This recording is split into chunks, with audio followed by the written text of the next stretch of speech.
नमस्कार दर्शक बंधु मु आपणकर मधु स्वागत करुच्ची जीवन जिज्ञासा कार्यक्रम आउ एक अध्याय को तेज निहाती भाव में आज मन एक सुंदर जिज्ञासा सुंदर भाव में उत्तर रखिए आम सहित अच्छा ज्योतिर्विद वास्तुविद पंडित चित्तरंजन महापात्र स्वागत आपको नमस्कार। नमस्कार। तेज आज आपण पाखे मोर प्रश्न होची घरे ठाकुर को पूजा कला समय हो मंदिर को जिते आम आराधना करने को जाई था ठाकुर को धूप एवं दीप केतोटी संख्यार आम जाड़ा आवश्यक तार किसी नीति नियम विधि रही कि निश्चित भाव में आम सदा सर्वदा एप्रति ध्यान देवा निहाती आवश्यक अटे। प्राय व्यक्ति विशेष मन में भी ये प्रश्न आसूथो जे आपण भी जानी घरे बारण करती नहीं गोटे धूपकाठी को लेकिन आचु आउ दुईटी मिसे तीनोटी कर लेकिन जा ए प्रकार प्राय व्यक्ति विशेष वयस्क लोक बारण भी करता आम पूर्व कहीचे ठाकुर पूजा विधि कौन नीति नियम कौन रही किंतु आगे सदा सर्वदा आप जानी घरे पूजा करने समय आगे धूप तापर दीप आज्ञा आगे दीप तापर धूप नुह आज्ञा धूप आगे दीप पछरे आज्ञा तो जो धूप काटी आप लगाउछंती घरे बा धूप दौरान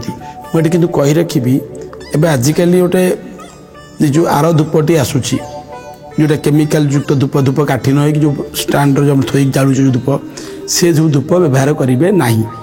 बड़ बड़ अगरबत्ती जोटा आस लंबा लंबा अगरबत्ती मोटा आकार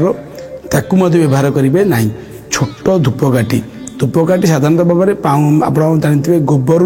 से प्रस्तुत होती है आजिकल बहुत गुड़े डुप्लिकेट है किंतु गोबर जो घसी गोबर पाउंसरू यहाँ प्रस्तुत होता है हमारे धूप काठीटा विशेष भाव में तो आम सर्वप्रथम जाना धूप जालिले गोटे सुगंधित आसे से सुगंधित भगवान पूजा अर्चन गोटे शुभ वातावरण बा उपयुक्त मन को स्थिर करने शांत करने वातावरण सृष्टि करें तो भगवान को आम जो धूप दबा सका संध्या समय पूजा समय सब तीनोटी पांचोटी कि सातोटी धूपकाठी आप अर्पण करने विधि रही तीनोटी पांचोटी सातोटी धूपकाठी अर्पण करें मंदिर रहतु बा घरे हो जदि संध्या समय बा सकाल समय धूपकाठी दौरान जालुंट धूपकाठी विशेषकर तीनोटी पांचोटी सातोटी मिनिमम तीनोटी धूपकाठी आप अति कम तीनोटी धूपकाठी जालिबा निहाती आवश्यक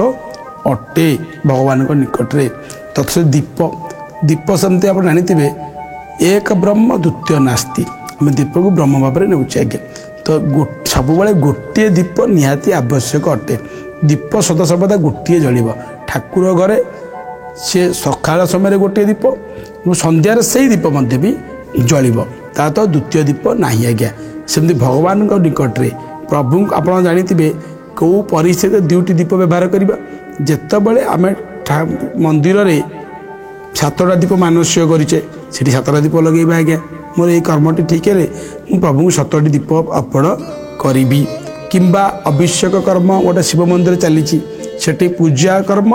एवं उपकर्म कि विभिन्न प्रकार से पंडित परामर्श नि थाए किंतु आप दर्शन करने जाऊँगी गोटे दीप जापर मंदिर में एमती घरे गोटे दीप जापर घरे कौन पूजा करुँच घरे संक्रांति होम कर धरतु वास्तु पूजा करुँच कौन एक दिवस पूजा करुँचे पंडित हिसाब से जोड़े दीप लगिपर अधिक लगिपर कौन असुविधा ना किंतु ठाकुर घरे पूजा समय गोटे दीप सदा सर्वदा लगा जाई थाए मंदिर दर्शन कले से गोटे दीप लगेगा निहाती आवश्यक अटे ये द्वंद्व सृष्टि करुव समस्त मनरे जे आम ठाकुर घरे अखंड जालिबा कौन निहाती आवश्यक अटे दीप अखंड कहले अहरह सकाळु जे माने जमती से दीप लिभिबो नाही मु समस्त परामर्श देवी केबे घरे अखंड जालिबार विधि अलग आज्ञा अखंड दीप कले रात्र दिवा प्रति 24 घंटा जलिबाटा आम अखंड कहबा आज्ञा सेटा केवल कौन मानसिक अर्थे कौन पूजा कि कौन उपयुक्त पूजा गोटे पूजार विधि आम अखंड जापर किंतु ये ठाकुर घरे सबुदिन अखंड जालिबा कौन आवश्यक नहीं किंतु ठाकुर घरे दीप जालिबे केमती दीपटी ठाकुर घरे सकाळु संध्या पर्यंत जलिले ଭଲ ବା ସନ୍ଧ୍ୟା ଆଳତି ସମୟ ପର୍ଯ୍ୟନ୍ତ ସେ ଦୀପଟି ଜଳୁଥିବା ଆବଶ୍ୟକ ଅଟେ। ତାପରେ ରାତ୍ର ସମୟରେ ଲିଭିଲା ମଧ୍ୟ ବି କୌଣସି ଅସୁବିଧା ନୁହେଁ। ଏପରି ଭାବରେ ଦୀପ ଏବଂ ଧୂପକାଠି ଲଗାଇ ଆମେ ଯଦି ପୂଜା ଅର୍ଚ୍ଚନା କରିବା ପ୍ରଭୁଙ୍କ କୃପା ଆଶ୍ରିତ ଲାଭ କରିପାରିବା। ଅନେକ ଅନେକ ଧନ୍ୟବାଦ ଆପଣଙ୍କୁ ସୁନ୍ଦର ଭାବରେ କେତେ ସଂଖ୍ୟାରେ ଆମେ ଧୂପ ଦୀପ ପ୍ରଭୁଙ୍କ ପାଖରେ ଲଗାଇବା ସେ ବିଷୟରେ ସୂଚନା ଦେଉଥିଲେ ସେ ସମ୍ପର୍କରେ ସୂଚନା ଦେଉଥିଲେ। ଅନେକ ଅନେକ ଧନ୍ୟବାଦ ଆପଣଙ୍କୁ। ଏମିତି ହିଁ ସୁନ୍ଦର ସୁନ୍ଦର ଜିଜ୍ଞାସା ମାଧ୍ୟମରେ ଆପଣଙ୍କ ସହିତ ଭେଟ ହେଉଥିବ ଜୀବନ ଜିଜ୍ଞାସା କାର୍ଯ୍ୟକ୍ରମରେ। ଆଜି ପାଇଁ ବିଦାୟ ଦିଅନ୍ତୁ। ନମସ୍କାର।